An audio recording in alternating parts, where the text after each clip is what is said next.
আদাব, নমস্কার। আমি ডাক্তার গৌতম দত্ত।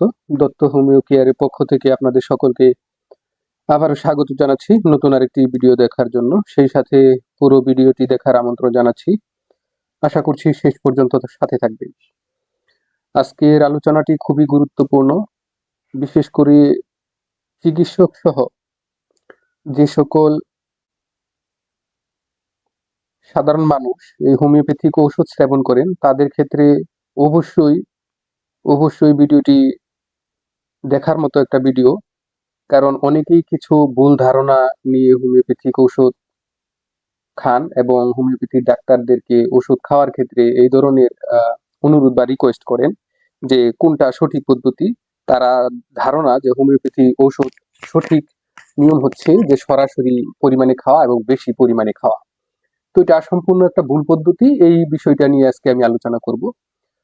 অর্থাৎ আজকের যে আলোচনার আমার বিষয় যে হোমিও ওষুধ কিভাবে খাবো বা খাবেন, সরাসরি নাকি পানিতে, এই বিষয়টা নিয়ে আমি আলোচনা করব এবং এর পক্ষে যতগুলো যুক্তি আছে হেনিম্যান নির্দেশিত বা হোমিওপ্যাথির যে অর্গানন বা সংবিধান যাই বলি না কেন তার ভিত্তিতে যে সকল যুক্তি আছে সেই যুক্তিগুলোর ভিত্তিতে আলোচনা করব। তো আমার আলোচনার বিষয়ে প্রথমে শুরুতে আমি বলেছি যে 90% মানুষ হোমিওপ্যাথিক ঔষধ ভুলভাবে খায়। আপনিও কি তাদের একজন? আমি মনে করি যে আপনিও তাদের একজন।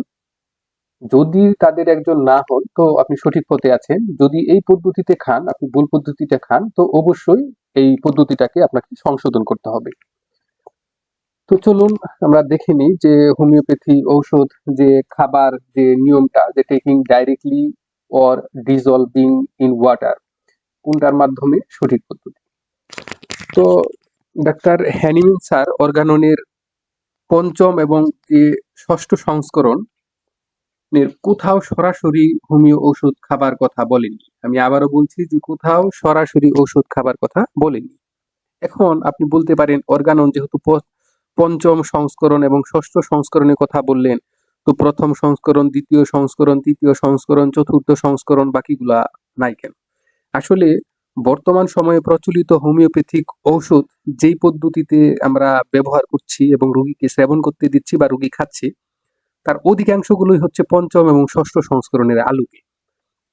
তাই আমি পঞ্চম এবং ষষ্ঠ সংস্করণের আলোকে এই উদাহরণগুলো দেওয়ার চেষ্টা করেছি। তো জলে গুলিয়ে ঝাঁকি দিয়ে খাওয়াটাই হচ্ছে আদর্শ পদ্ধতি। এই পদ্ধতি যে হোমিও যে সংবিধান অর্থাৎ হোমিওপ্যাথিক যে অর্গানন, সেই অর্গাননের 247, 248, 46, 248 এর মতো যে অনুচ্ছেদগুলো আছে, এছাড়াও আরো কিছু অনুচ্ছেদ আসে, 284, 85, এগুলো তো কিছু কিছু বলা আছে যে এগুলোতে বারবার জলে গুলে ওষুধ খাবার কথা বলেছে।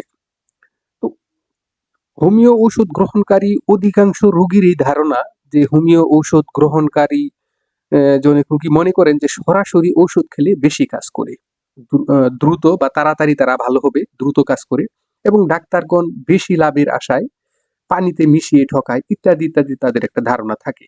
এটার যে তাদের যে ভুল ধারণা সেটা আমি বলবো না, কারণ আমাদের প্রচলিত যে কিছু ডাক্তার আছে তারা এইভাবে সরাসরি দিয়ে রোগীদেরকে অভ্যস্ত করেছে। রোগীরা ভাবে যে সরাসরি ওষুধ খেলে ঝাঁজ একটু বেশি লাগে, অর্থাৎ ওষুধের যে একটা আহ মুখে যে টক বা ঝাল যে ধরনের একটা রিয়েকশন তার তৈরি হয়, কিন্তু পানিতে খেলে সেই রিয়েকশনটা কম হয় বিদায় তাদের ধারণা যে ওষুধের কাজটা কম হয়। কিন্তু বিষয়টা সম্পূর্ণ ভুল। আমরা যদি দেখি যে হেনিম্যান স্যার যে অর্গাননের পঞ্চম এবং ষষ্ঠ সংস্করণে কোথাও সরাসরি হোমিও ওষুধ খাবার কথা বলেনি, এটা আমি 6 এডিশন অর্থ ষষ্ঠ সংস্করণের 246, 246 যে অ্যাফোরিজম আছে সেই অ্যাফোরিজমটাকে এখানে আমি উল্লেখ করলাম। পঞ্চম সংস্করণটাও নিতে পারতাম বা এভাবে প্রত্যেকটা সংস্করণ এবং প্রত্যেকটা অ্যাফোরিজম দেখাতে পারতাম, যে 46-এ পরে 47, 48 এগুলো আমি দেখাতে পারতাম, কিন্তু ভিডিওটা বড় হবে বিদায় আমি অল্প সংক্ষেপে দেখালাম, এবং সম্পূর্ণটা পড়লেও দেখা যায় যে সময় সাপেক্ষ, ভিডিও বড় হবে। শুধুমাত্র প্রুফটা দেখানোর জন্য আমি এখানে বিষয়টা বলেছি, এবং যে অংশটার ভিতরে এভাবে হাইলাইটিং করে দিয়েছি যে সেই অংশটাতেই উনি বলেছেন যে ইফ ইট ইজ হাইলি পটেন্টাইজ, অর্থাৎ আমরা যদি যে ওষুধটাকে শক্তিকৃত করতে চাই, মানে ওষুধের শক্তি বা পাওয়ারটাকে যদি আমরা বাড়াতে চাই বা বাড়িয়ে যদি আমরা ওষুধ সেবন করতে চাই, তো অবশ্যই আমাকে কি করতে হবে, সেটাকে ডিজলভ ইন ওয়াটার, অর্থাৎ পানিতে সেটাকে মিশ্রণ করতে হবে।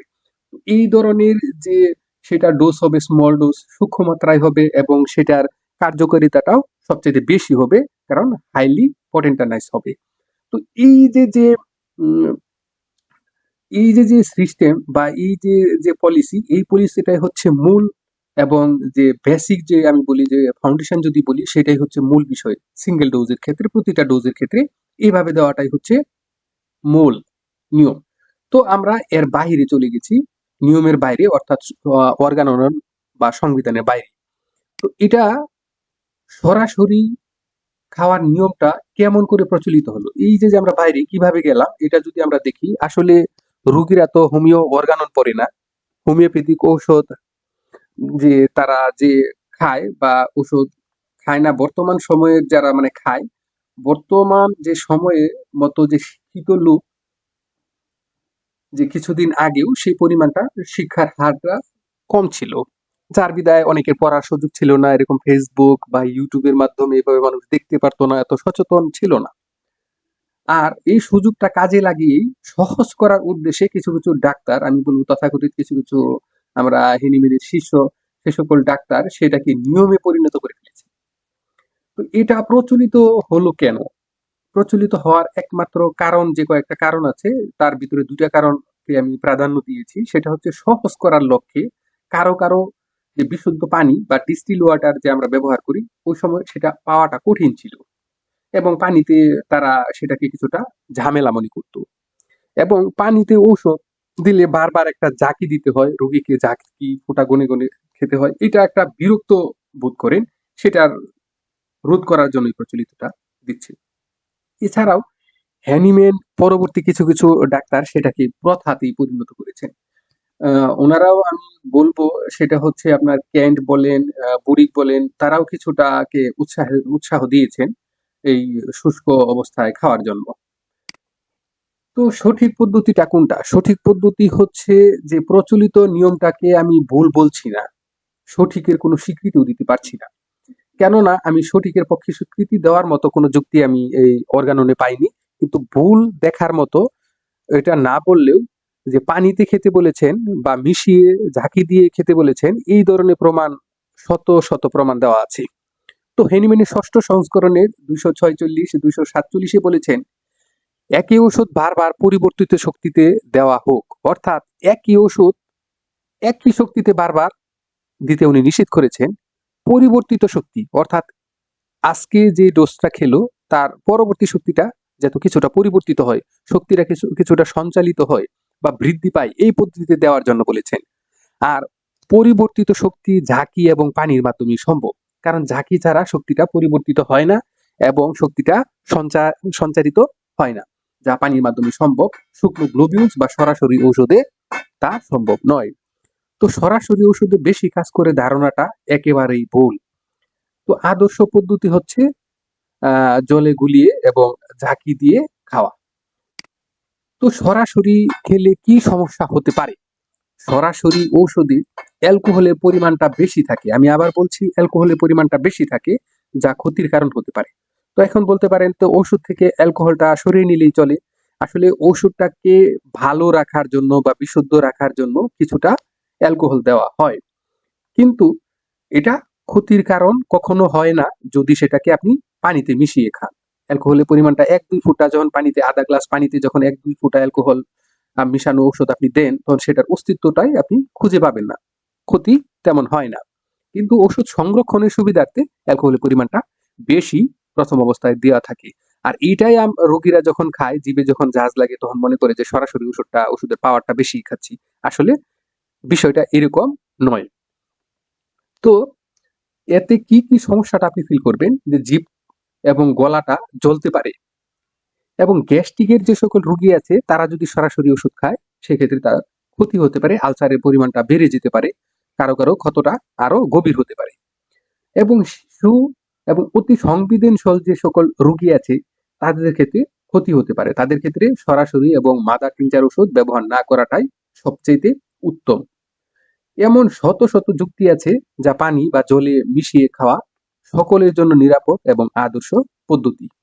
তা আমি সাধারণত আমার যতগুলা রোগী আছে সবাইকে আমি এই জলে মিশিয়ে ওষুধ দেওয়ার চেষ্টা করি এবং এই পদ্ধতিটাকে আমি ব্যবহার করি। তো এই ছিল আজকে আমার আলোচনার মূল বিষয়। যদি আলোচনাটা ভালো লাগে অবশ্যই আমার চ্যানেলটিকে সাবস্ক্রাইব করবেন এবং সেই সাথে আপনাদের যদি কোনো ধরনের এই আমার আলোচনার প্রেক্ষিতে কোনো ধরনের মতামত থাকে, কোনো ধরনের দ্বিধাদ্বন্দ্ব থাকে, কোনো ধরনের কমেন্ট থাকে আমার কমেন্ট সেকশনে জানাতে পারেন। আমি যথাসময়ে উত্তর দেওয়ার চেষ্টা করব। ধন্যবাদ সকলকে। ভালো থাকবেন।